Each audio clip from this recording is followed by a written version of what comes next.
IITB. Jumpa lagi di One World Outlook Weekly Market Update. Saya Claudia Simanungkalit, siap memberikan informasi dan analisa pasar terkini, global dan domestik untuk membantu Anda memilih strategi investasi terbaik.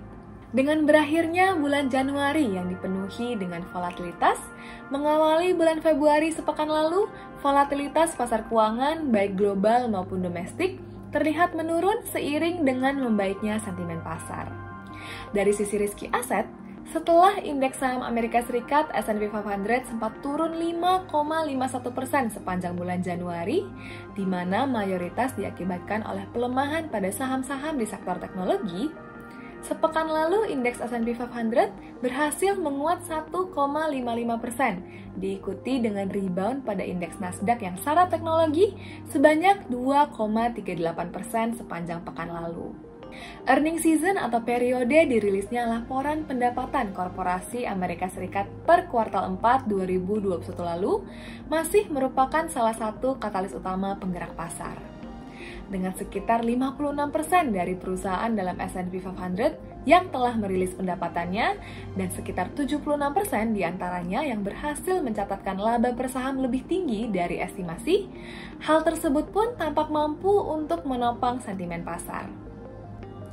Di pekan lalu, salah satu fokus utama investor turut tertuju pada rilis data non-farm payroll Amerika Serikat per bulan Januari yang mencatatkan serapan tenaga kerja baru sebesar 467.000 atau berada jauh lebih tinggi dari 150.000 yang diantisipasi oleh pasar.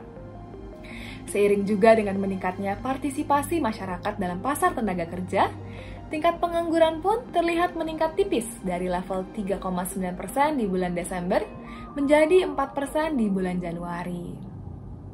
Dengan rilis data non-farm payroll yang positif, respon daripada investor dapat terlihat pada pasar US Treasury yang melemah signifikan, tercermin dari lonjakan pada yield, khususnya bagi yang tenor 10 tahun, sebanyak 7 basis poin di hari Jumat lalu sendiri, dengan yield yang meningkat ke level 1,91% atau yang tertinggi sejak Desember 2019 lalu dari level 1,78% di awal minggu.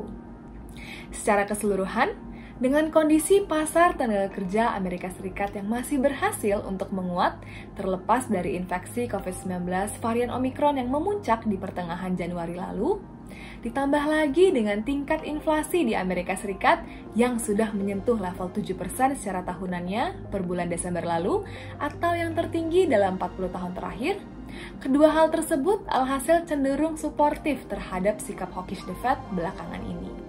Beralih ke pasar domestik, indeks saham ISG turut mencatatkan penguatan mingguan, yaitu sebanyak 1,29% dan ditutup menuju rekor tertinggi baru di level 6.731. Berbagai rilis data ekonomi dari dalam negeri yang positif, termasuk penguatan pada PMI manufaktur di bulan Januari dari level 53,5 ke level 53,7, hingga kembalinya inflasi ke kisaran target 2-4% Bank Indonesia, turut menopang penguatan pada pasar saham dan mendukung tren arus masuk dari investor asing. Per minggu lalu, investor asing terlihat mencatatkan pembelian bersih sebanyak 1,55 triliun rupiah di pasar saham domestik.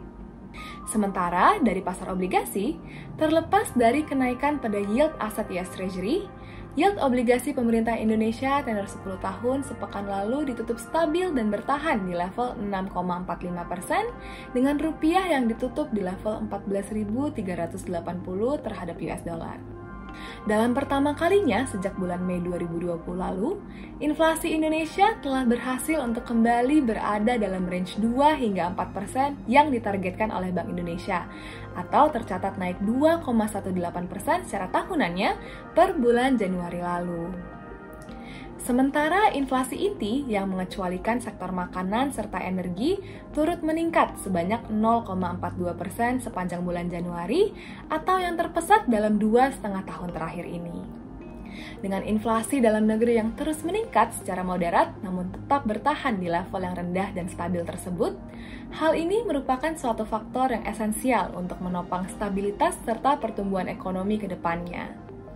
Di tahun 2022 ini, kami menilai bahwa terdapat ruang untuk terus meningkatnya inflasi menuju target tengah 3% Bank Indonesia, sejalan dengan proyeksi grup kami akan pertumbuhan ekonomi Indonesia kembali ke level 5%. Sekian informasi dan analisa kali ini. Untuk mengikuti update pasar terkini, Anda dapat mengakses Weekly Market Journal kami melalui link berikut. Dan jangan lupa untuk memfollow kami dengan cara mengklik tombol subscribe. Saya Claudia Simanung Khalid, nantikan OneWorld Outlook berikutnya di minggu depan. Salam TITB.